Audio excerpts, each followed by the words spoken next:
15 minutes, and please keep time. Okay, and then next I would like to introduce Dr. Beatrice Bellinin for presentation of technology for sustainable tourism product. Please.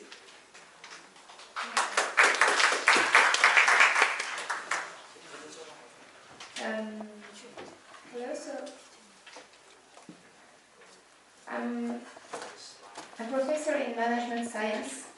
I'm not specialized in tourist management, but you know that behind tourist management there is businesses and there is management way of decision, and now we have to demonstrate that we need more tools in management to integrate environmental and social aspects, because now the main idea that I want to show you is that if we have only an economical profit, business can't invest in environmental and social measures, because we can't have environmental and social profit to face the investment.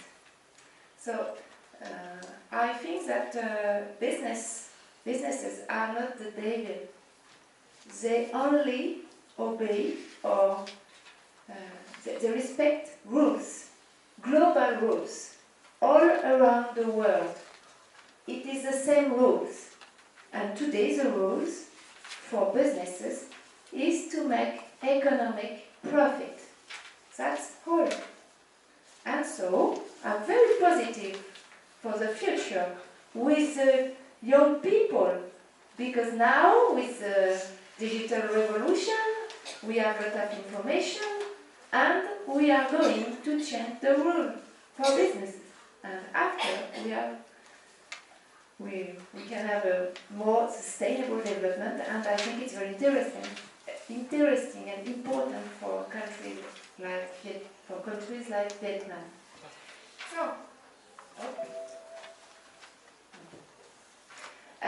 the tourist value chain is very complex, and to analyze each steps is quite difficult.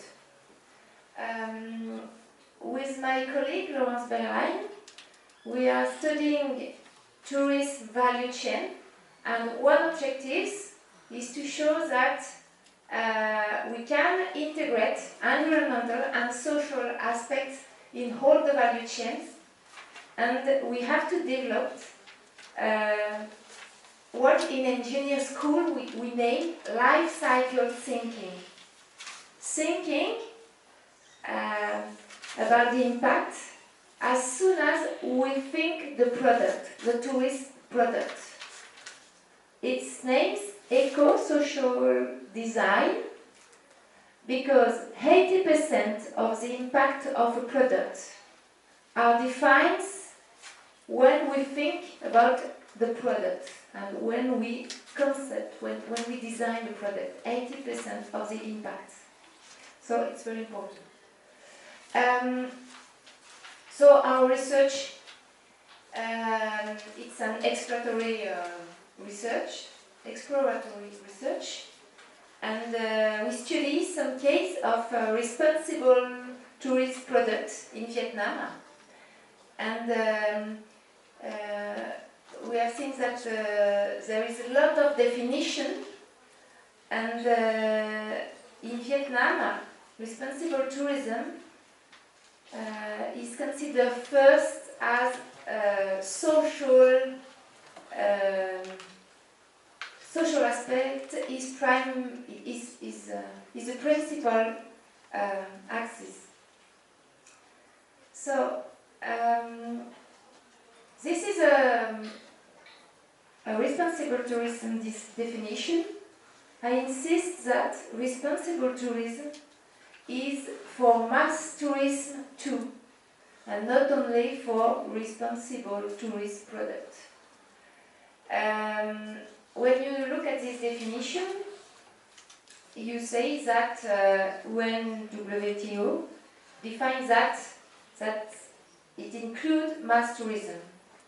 And so it's very important because now all international agencies speak about responsible tourism or sustainable tourism, but we have no enough tools to manage this sustainable tourism.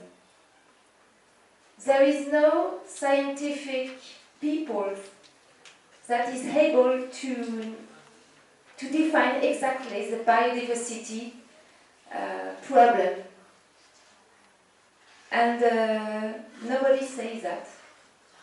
There is a lot of difficulty to define how the indicators for well-being. For example, well-being of Vietnamese people is very different from well-being of French people.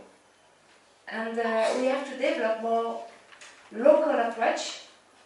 And I'm afraid when, for example, UNESCO said about a universal definition or a universal approach, because now it's finished. Globalization is no more useful. We have to develop local needs and local products, more adapted to the local position. I want to insist that sustainable or responsible tourism, it is economically profitable, environmentally good, and socially good. So, when we look at the sustainable report of firms, you always see that each part is treated differently. In a first part, for example, is social impact, second part is environmental impact. That is not a sustainable approach, because we must have the 3 points: profits, economically profitable, environmental impact integrated, and social impact integrated too.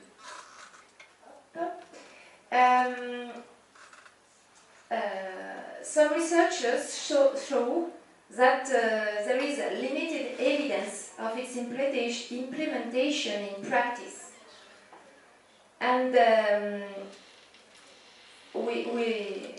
they insist that the development of quantitative indicators is needed.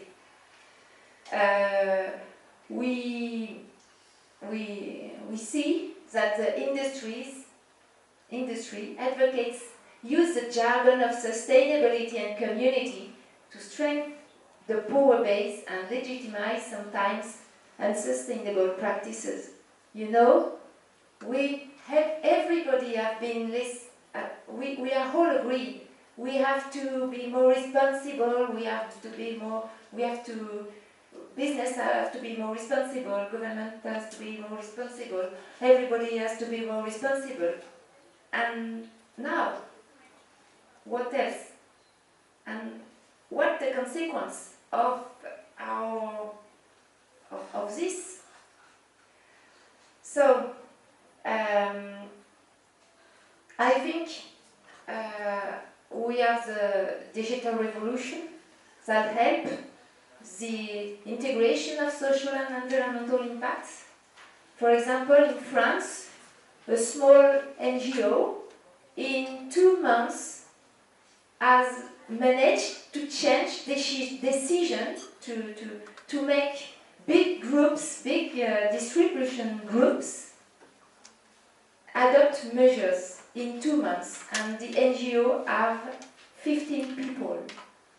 And you know, French big firms like Carrefour, Auchan are very wealthy, and so it's very important because it's a change, and the empowerment of consumer with internet and network leads to a shift in power. And so that is very good for us, for the society. There is a rating systems that have been developed by big firms, and now TripAdvisor think about rating sustainable aspects. So they are going to define indicators, and that is very important in tourist industry. There is another new law in March of this year about due diligence, and all French groups are now responsible for all the environmental and social impacts in their value chains.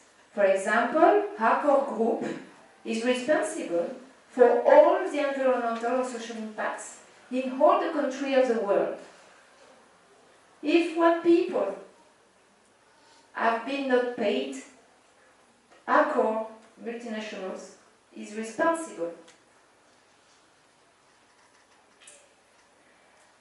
So, to conclude, we have set a typology of responsible tourism, and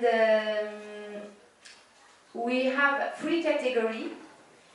The highly engaged tourism, this is for ecologist people or more social people, and I think it's very different than mass tourism.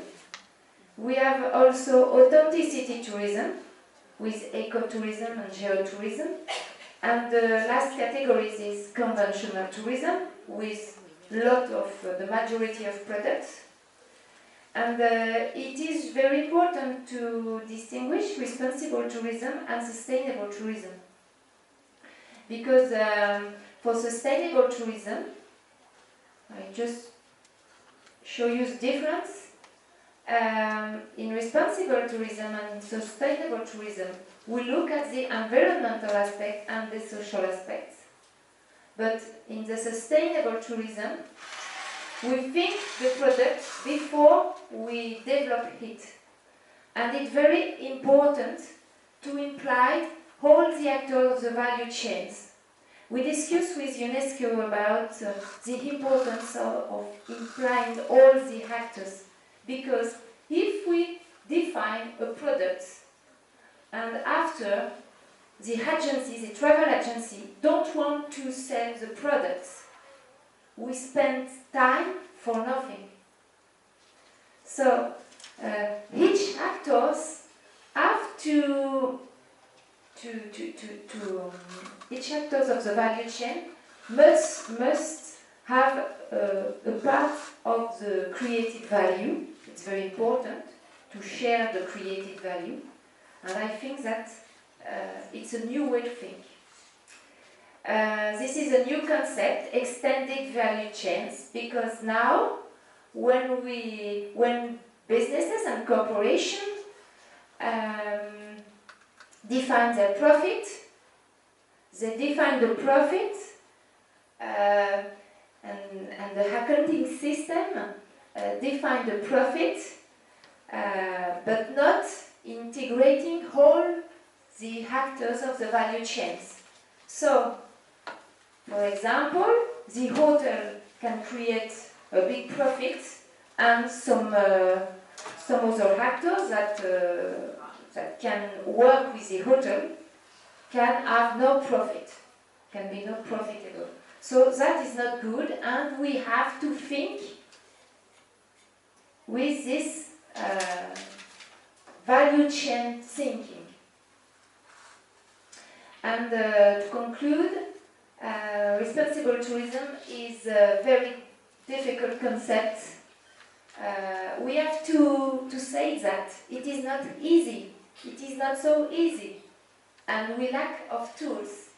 And we have really a need to have a global footprint approach for this. And we have to think about the life cycle thinking, like in engineer school, when you design a product. It's the same for tourist product. We have to think at the production phase, all the impact. And we have to develop the empowerment of local actors on sustainability issues. And it is important to show that it creates value for all.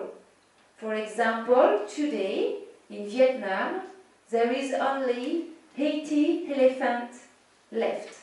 You know, there is only 10 countries with elephants in the world. Wild elephant, 13, excuse me, 13. But, so it's a real value, economic value for Vietnam to prevent this wild elephant. And now there is a big problem, and we think that next year that there will be no more wild elephant in Vietnam. And so it's really a lack of economical value if we don't do nothing, you know. And I think that sometimes local people don't see this elephant. These elephants have been seen as dangerous for people. But you know, if they are dangerous, it's because we destroy the environmental system, ecosystem, and this environmental ecosystem is important for you, for Vietnamese people, to prevent water pollution, to avoid destruction of nature, biodiversity.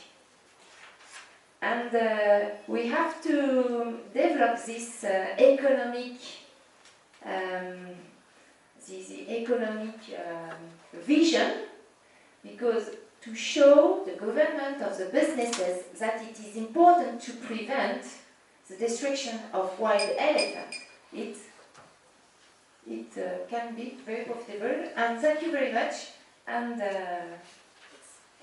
Okay, thank you very much. Sorry to interrupt you because I think that we have to collect together. Thank you very much. Interesting presentation to further our understanding about responsible tourism. Not like the way we think, because we are not so clear what does it mean responsible tourism. So now a lot of way to think about that. Thank you. You open the floor to discuss about responsible tourism. And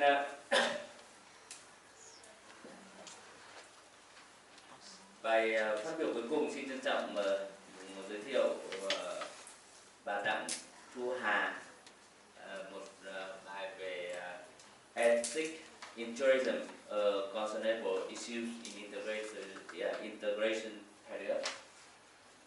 So please.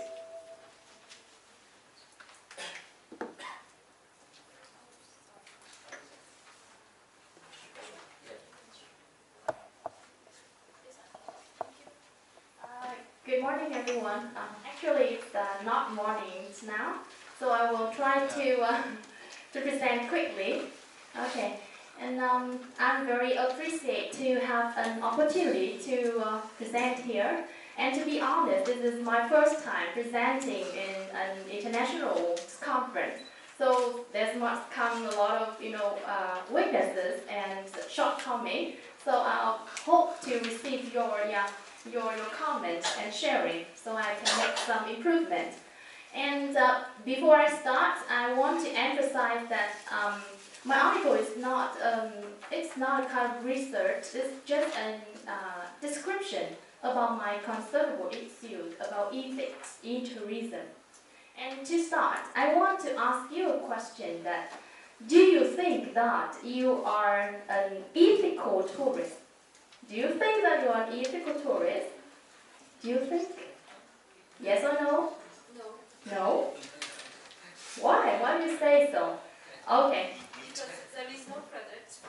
Alright. Okay. So I hope that after my presentation you could be sure of your answer. Yeah, okay. And the ethics is also my topic for today, the ethics in tourism. And here are the three main parts. The first one, I will show you the ethics and its role. And secondly, I will focus on the ethical issues with some stakeholders. and some of our suggestions for these issues. Yeah, firstly about ethics, it is explained as the differentiating between good and bad, right and wrong, or morally correct or incorrect. And it's closely associated with corporate social responsibility, which is organized by many organizations to maximize the positive impact and minimize the negative impact. And related to some tourism business, some of their ethical conduct, is geared towards enhancing the profit and the public image, as well as the employee relations and also the credibility. And to be successful, some expert or the manager, they need to have some based on some ethical principle to give or to have them some kind of make decision. They have to base on the ethical principles. And according to Hosmer, he said that ethical principles are not subjective measure, but they are changeable, and it's changeable depending on three elements: culture, society, and economy. About tourism industry, so you all know that tourism industry is not an independent entity, right? But there are they comprise some, for example, small and medium-sized enterprise, and directly and indirectly related industry and stakeholder, and these exist in a mutually interdependent relationship. So the ethic in tourism is very difficult to manage. And the United Nations World Tourism Organization, they have approved a global code of ethics for tourism. And you could see that there are 10 principles. You can see on the slide, I will pass this one. Yeah, there are 10 principles. And what I want to focus is this code, they focus on maximizing, or they aim at maximizing the positive and minimize the negative impact of tourism. And they are aimed at multiple stakeholders, I mean tourists or enterprise or business associations. And they are also geared or aimed at respecting the human rights and encouraging international understanding. And they also aim at respecting the tourism destination, the natural, the built and cultural environment. Okay, the second part of my presentation is about the ethical issue with stakeholders. I want to focus on four main stakeholders. The first one is service providers. The second one is employees. The third is the tourists. And the fourth is the media. Okay, firstly about service provider, you know that the tourism industry, brings many damage to the society or the environment, right? So, according to Burton, there are several forms of tourism products have emerged as an alternative. But a close examination showed that these sustainable forms of tourism promoted not for purpose of resource conservation, but for marketing reasons. And here are three kinds of tourism. It relates to the ethical issues. I want to mention here sex tourism, dark tourism, and slum tourism. Major concern about ethics. Yeah, the first one is about sex tourism. According to UN's WTO, sex tourism are cheats organized by tourism sector with the primary purpose of effecting the commercial sexual relationship between the tourist and the residents of the destination. And the major concern relating to ethics here is that the sex tourism flouts the human rights, and particularly is women and children are the victim of this kind of tourism. And also, the sex tourism use sexually explicit advertising image for their promotion. Okay, so the question raised here: should sex tourism be promoted by providers?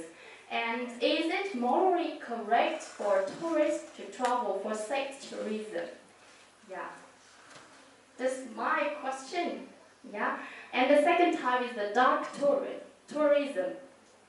Yeah, dark tourism revolves around the visit to the site of the tragedy. And here are some tourism or some tours to the battlefields or the World Trade Tower in the US or some like concentration camps in Poland, something like that. So yeah, are tourists visiting those sites considered immorally?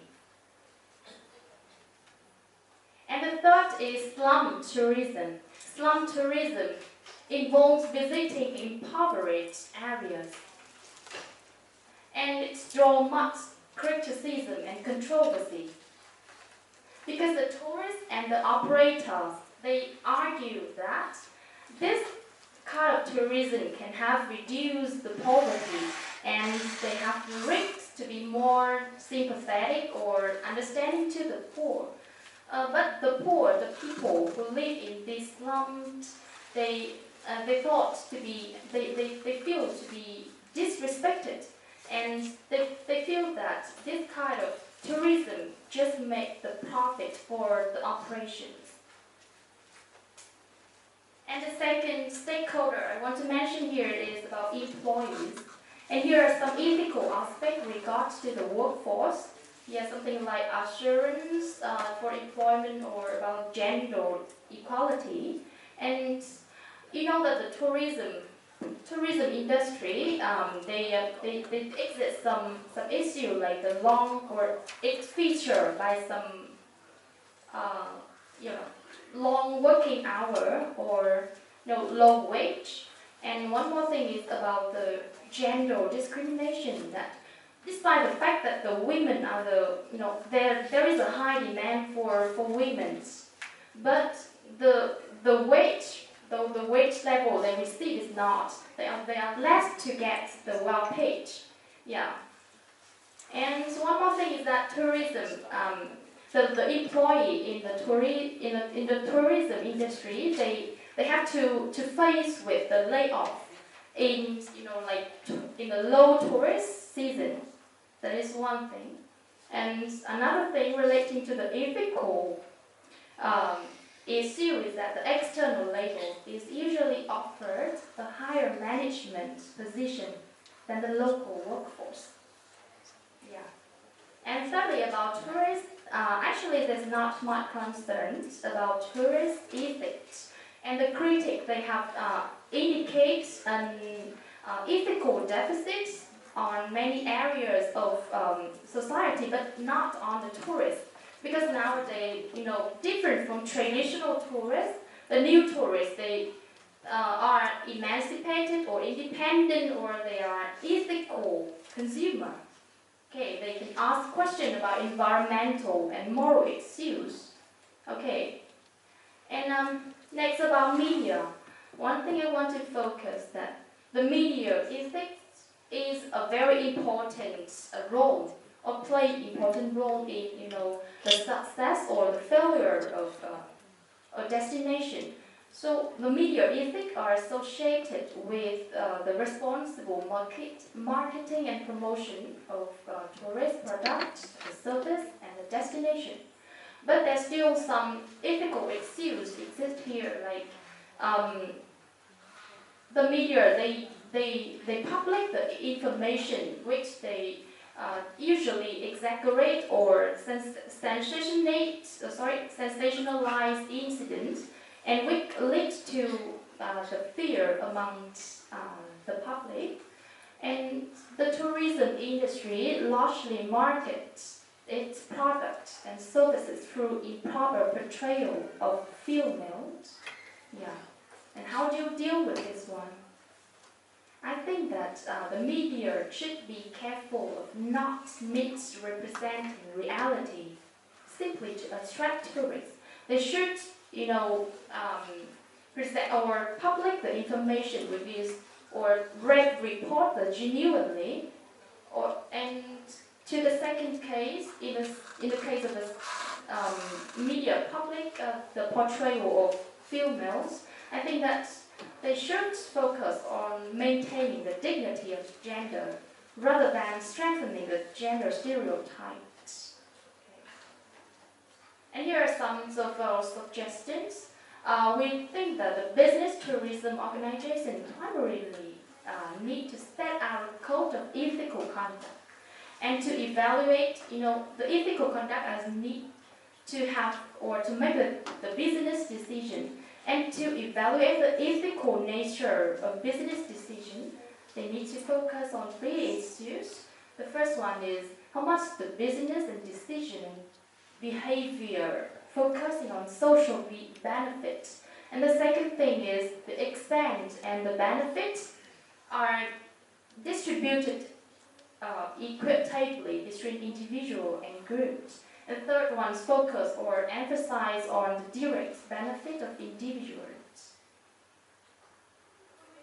Secondly, we need a fairness to the employees of the tourism industry. Yeah, the employer should provide their employees some due process in this disciplinary proceeding against the employee. And also, the employee need a fair wage and a fair work contract, and a concern for equity, balance, employee contributions and needs. And also, worker should be assured a safe workplace. And I want to emphasize that a conscientious consumer only use a service of ethical provider and make a contribution to the sustainability of mutual interest. And also, tourism company should be encouraged to include ethical message in their marketing campaigns. And one of my last thing is, according to Tribe in 2002, he said that ethical tourism is achieved not just by the intellectualizing of problems, but by good and appropriate actions. Yeah, and that's all of, so far I have presented you some of my main point in my article. And thank you for your listening and welcome your comments. Yeah, thank you. Thank you very much. Beautiful voice and very sharp in terms of time, 15 minutes in sharp. And we have learned some about tourism in terms of ethics and a lot of perspective and suggestion about that. Thank you very much. And now we have 10 minutes for floor. I'm sorry because our audience is quite a lot. Please join with us here. And we don't have much time, about 10 minutes before we have the next section. Do you have any question and comment for presentation, please? Maybe before the discussion, I would like to give a little bit of clarification in your, because you mentioned that UNESCO has a kind of an universal approach. I think what I presented to you is about the universal outstanding values. Doesn't mean that we advocate for a global approach in terms of tourism products. It is more like to answer the question like why a site is recognized internationally, or for example like why a French visitor like you should know about Hoi An, for example, or Hue. This is more like a heritage value, and it is like heritage value for the humanity in general, of course to the local community as well. But we don't, I don't think we all advocate for the global or the like common approach for the tourism products. Yes. In fact, we also have like some tools for the what you call the what we often call the culturally appropriate products or programming. We have the, for example, the cultural diversity lens, where we try to have the like to advocate for more like culturally appropriate programs and projects. which, for example, like when we develop something, a project, for example, this more promote more participation from local communities and reflects more of the specifically of culturally or cultural aspects of the area of the location.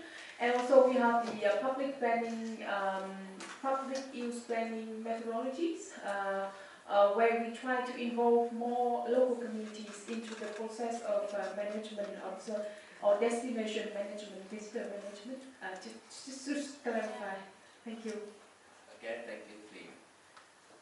And any further comment?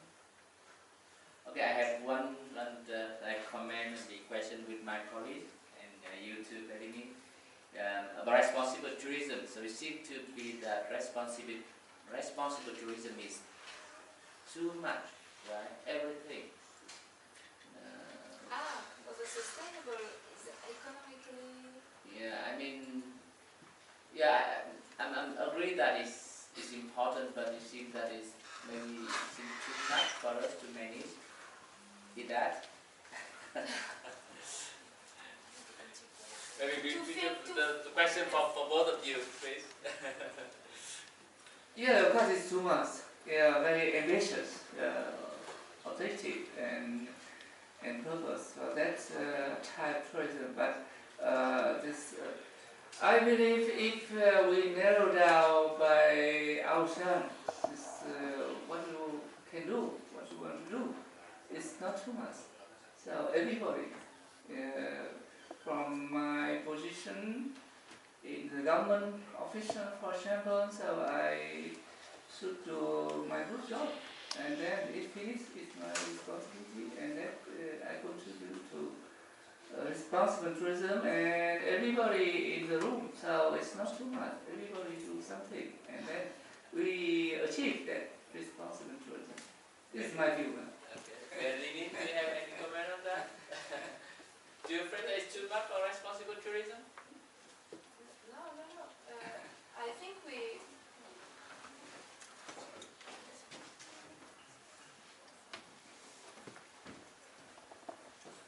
Oui. Yes, we are all actors in responsible tourism as a consumer of each product, and but the idea is even if there is some tools, I appreciate really the methodology of UNESCO to ask people for develop a local product. It's I think it's really really interesting and really important to do that. But sometimes local actors don't have in mind, for example, the environmental impacts of that, and so they prefer doing something, and for tomorrow, perhaps we can propose them another way of doing this for the long term, yes. And I think it's very important to think with the social and environmental impact at the same times, because and the economic aspects too, because we know that if we don't have the economic profit, we don't manage to do the other part of the sustainable responsibility. So I think it's important, and I think we have to work together, and it's very important to adapt locally to the need of people. I think one objective is the well-being of everybody on this planet, and the society, and we are all agreed about it. And tourism can give well-being to a lot of people. Okay.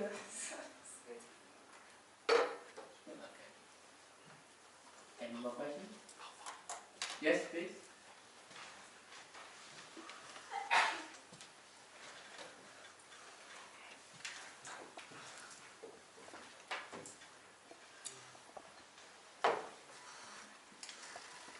Hi, I'm here from IUCN International Union. for conservation. So we work closely with UNESCO, so we haven't met before, right? But my question will be more on the environmental aspect. Very interested in the presentation by just last one by Ms. Han, right? She talks about the ethical suggestion for the ethicals for the how to say ethicals behavior or activities from different stakeholders. So I have just one question for her. Do you think that as a tourist, when attending a tour and then that tourist dispose waste to the environment, do you consider that behavior as a unethical one, and any suggestion for that? And my second question for UNESCO is that do you have, because through your presentation I see that there are different World Heritage getting the benefit from the tourism revenue and income. Then and some of the World Heritage sites, they do have reinvestment from the tourism income back to the protection and conservation of the World Heritage site. So do you, from UNESCO's side, do you have any kind of particular regulations or, let's say, encouragement or policy to request the management board of the World Heritage site to reinvest or to have a certain percentage of the income from tourism back to the conservation and protection work of the World Heritage site? Thank you.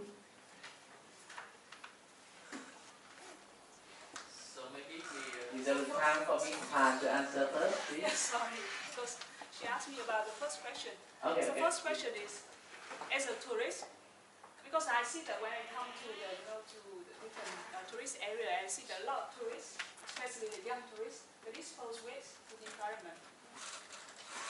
Instead of going, putting the waste into the waste bin, but they just litter, everywhere.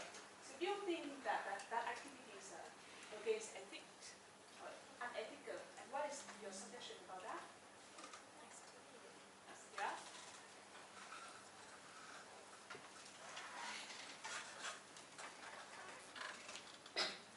Okay, you want to answer first, or my colleague may talk first, please?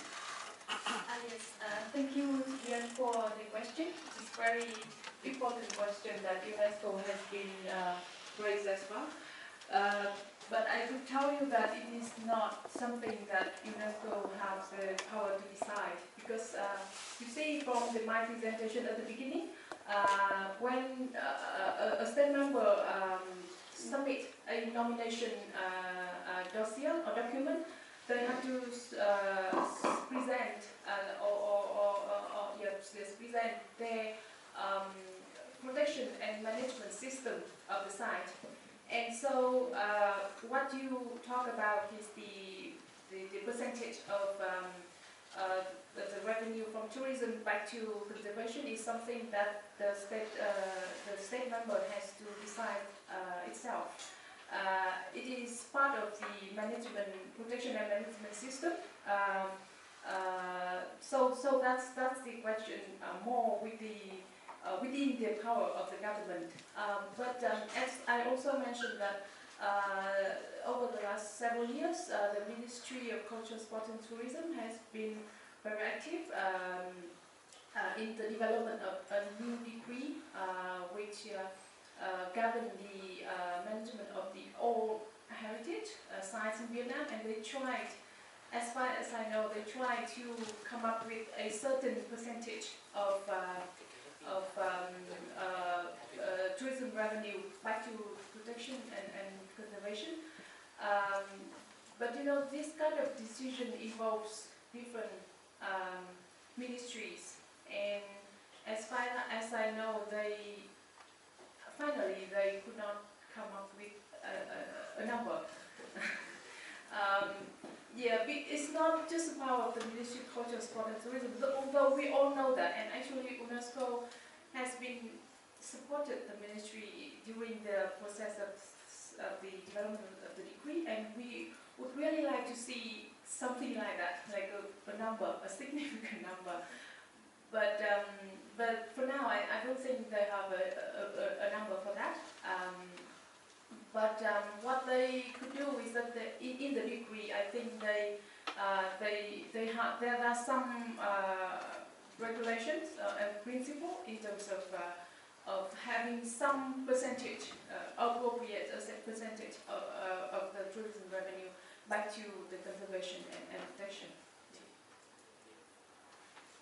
Mr. Chi may have something. Yeah, so let's ask this question interesting and always a headache of debate even between the government and that UNESCO side management. This issue that for the UNESCO heritage for reservation and budgets is very huge. So tourism income is very little. If we hope that tourists come to visit to pay some entry fee to the management organization there and use that to renovate or reserve the whole place because this place is small. It's true. Then we talk about the tourism should contribute for that reservation. Yes, but tourism at all the country. It's not only tourism to come to see that site. So that is now we have to debate for that. So from the government point of view, we agree that the tourism should contribute certain amount, a certain part for that reservation, but not only from tourism. So it is a solution, and hope we can agree with that at the moment. Okay. We have the last question for Ms. Ha, please. Actually, I haven't clearly understand your question. You mean that the activity of the tourists, how to evaluate that?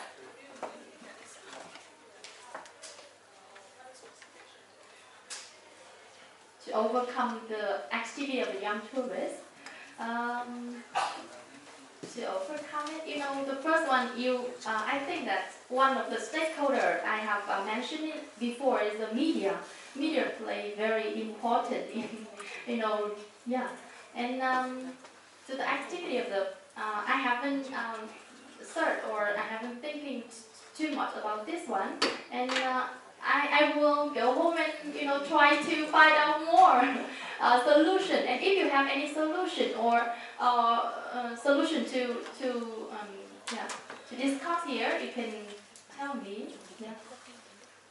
Well, just to add that it's not maybe my suggestion or some way forward, because one of the suggestions that you put forward in your presentation is that tourists reserve the right to refuse to use the service from the unethical business, right?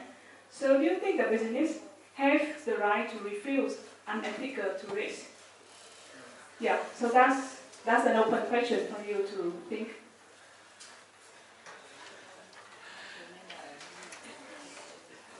Yes, it's not easy to solve this problem, but from the Vietnam tourism industry, we just developed an issue by the military and the tourism, the code of conduct for tourism. In that code of conduct, issue is not by law, but by code of conduct. They have the different stakeholder conduct. The ethical behavior. So the advisable to follow that, and we raise a campaign to raise the awareness for that. So including the tourists, including the business, different stakeholders have different requirements, not requirements, but ethical behavior suggestion. So this is maybe one solution at the moment. Okay. Okay. Thank you very much. Our partner is the chairman, and thank you presenters for your very interesting and question too. And let's join us with a big clap to end this section, please.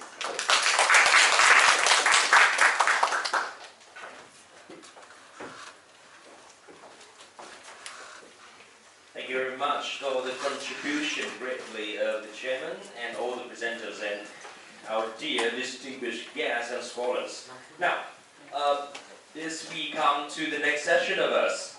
So responsible tourism has currently attracted a great deal of public attention, and several of us have conducted research on this issue, but there exists a great need for the novel, the concrete initiative. An initiative of responsible tourism requires comprehensive cooperation and